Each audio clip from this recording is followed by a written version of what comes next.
Hey there, everybody, and welcome to Fearless Thinking, a podcast designed to help you navigate authentic leadership and the entrepreneurial journey.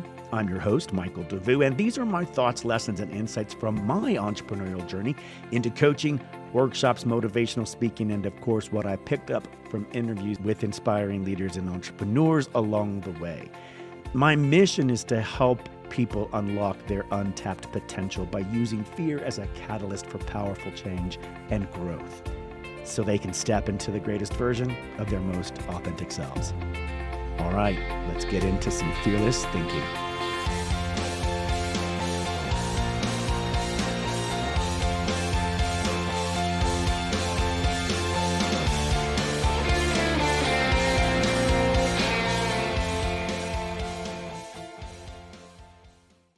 Hey, Fearless Thinkers, welcome back to Fearless Thinking Podcast. I'm your host, Michael Devous, episode 54, The Power of Radical Honesty, Building Trust and Success in Your Entrepreneurial Journey. Woo, okay, dang.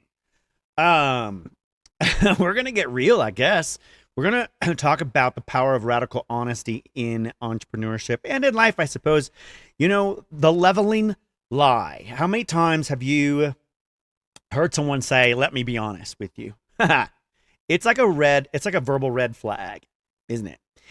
It implies everything that they said before that statement wasn't completely truthful. So here's the thing. Authenticity is not a switch that you can simply turn on and off. It is a way of being, a way of living, a commitment to showing up as your true self, even when it's uncomfortable.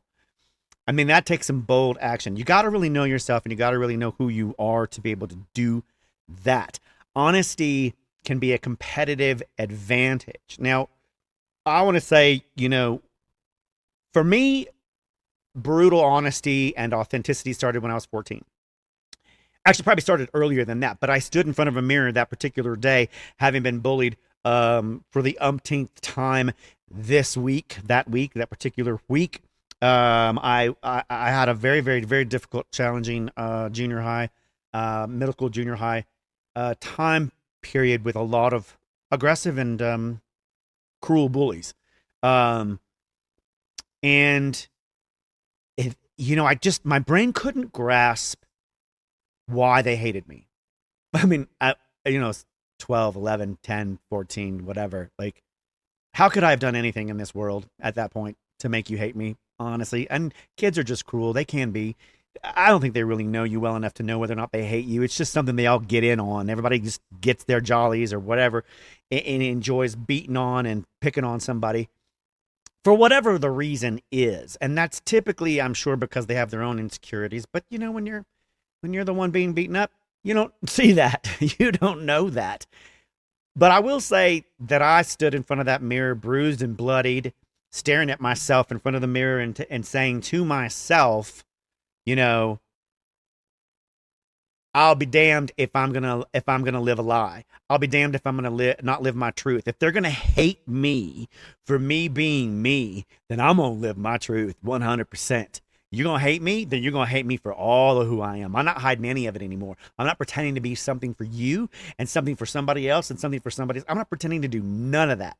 I'm gonna be me 100% of the way. And if you hate that person, fine. At least I know the truth. At least I know our friendship's real or not real, right? And I just couldn't do it. Could not live a lie. And I stood there saying to God and myself and the universe, that was it. From here on forward, if you don't like me, if you don't like who I am, if you don't like what I present, you know where you can go. You know exactly where you can go. And if you don't know, I'm happy to show you the way. Like, here's the door. Don't let the door split hit you where the good door.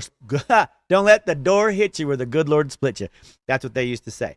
And I, just have no tolerance for the BS. And I was 14. And I carried that with me. Now, mind you, I've adjusted a few of those things over the year. Excuse me. I've adjusted a few of those things over the year, and I've gotten a bit more polished, with my authenticity. And in a world of polished pitches and carefully curated social media feeds, authenticity is a breath of fresh air. It's hard to see and hard to find. It's probably even harder to communicate. When you're honest and you're transparent and you want to build trust with your audience, this is the foundation of any successful business and entrepreneurial journey, right? Building trust through honesty. Couple of steps you can do. One, share your struggles.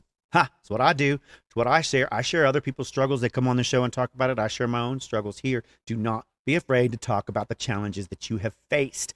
Your vulnerability will make you relatable and build trust. It is the thing that makes you you. It's the thing that makes you relatable to other people. Your journey is valuable and important. And most of us are like, we grew up, if you're in my generation and you grew up, you were told to leave your at the door. You were told to leave your feelings and your problems at the door. Well, I don't think that that's realistic any longer. I think that separation of ourselves from the work that we were doing and the companies that we're doing and the brands and the identities and the messages is what broke a lot of this country apart. And it's why we are so separated this today, because we stopped for so long being honest with ourselves and with other people. It's going to take a while to heal that rift and get us back, hopefully, together. But man, that pendulum's going to swing. It's going to be tough. To own your mistakes. We all mess up. The key is to own it. Own it, learn from it, and move on. One of these things I heard, you can't let go of a mistake. You can't let go of things in your past if you don't own it. It's impossible to let go of something that you don't admit you're holding on to. Think about that. If you hold on to your past mistakes, if you hold on to those things in the past, and you don't learn to let go, if you don't admit you own it, it's yours. It's not yours to let go. It's not yours to release back into the world. It's not yours to own up to and to get rid of, right? Be willing to be vulnerable, not only sharing your struggles, but share your mistakes with everybody else so that your team can understand that you're relatable, so that they know they can come to you when something's not working or something isn't right or they're struggling and they need your support. You've asked them to come on board. You've asked them to sacrifice their time and their attention and their passion and their talents to help you build your dream. You owe them the honesty and the authenticity to share your struggles and mistakes and show them a better way and role model for them. 3, be transparent. You have to share, you not only have to share your struggles and mistakes, but you can share your successes. Share those failures and those successes together. Give that context, give that juxtaposition, give that journey of the mistake and falling down that led to the success over here. Transparency just shows that you're a human and that you're always striving to improve, which is what you've asked of your staff, your employees, and your people, right? You've asked for them to constantly be improving and constantly sharing, so you've got to show them the way. And one of those things this is one of the things we're going to be doing in the Ascend Hub, as I continue to build it out, as I continue to create more and more offerings and services. The coaching and workshops that we have at the Ascend Hub will be focused on your personal and professional development from start to finish. We will be looking at all of the different ways that we can be better aspiring entrepreneurs, leaders, and mentors for ourselves, our communities, and our families. And I believe that if you want to be yourself, no masks required. We encourage radical honesty because we believe that that's the key to building genuine connections, making better decisions, and achieving lasting success. And those better connections are in the community at the Ascent Hub with people who are trying to practice this very art of communicating and being authentic with you on your journey to making better decisions, where we will have decision-making classes and workshops talking about how to communicate, how to have active listening, how to practice good leadership skills, and achieve lasting success. You add all those things up, you put them all together, me to the power of we, and you will have success. So, if you want to ditch the BS and embrace the power of truth, if you don't want to be that person having to stand in a mirror, tears rolling down your face, if that's what you need to get there, if that's what you got to do to step through that door of authenticity, man, I'm right behind you. DM me. Let me know. I will be there. But do it with us at the Ascent Hub. Join us over there at the Ascent Hub. Go to thefearlessthinking.com, on our Facebook or YouTube. Look at michaeldevouxjr.com. where you can see how I talk about making fear your friend and doing all these different things that help you become more authentic and step into the greatest version of your most authentic self. That's the journey we're here to do. Bring your gift and your brilliance and your light into the world. And we are here to help share that journey with you and help you get there. So yeah, authenticity, integrity, and the power of honesty today, people. This is some powerful stuff. So remember, think fearlessly, do some courageous, fearless thinking this week, and maybe do some real authentic thinking, some brutal honesty.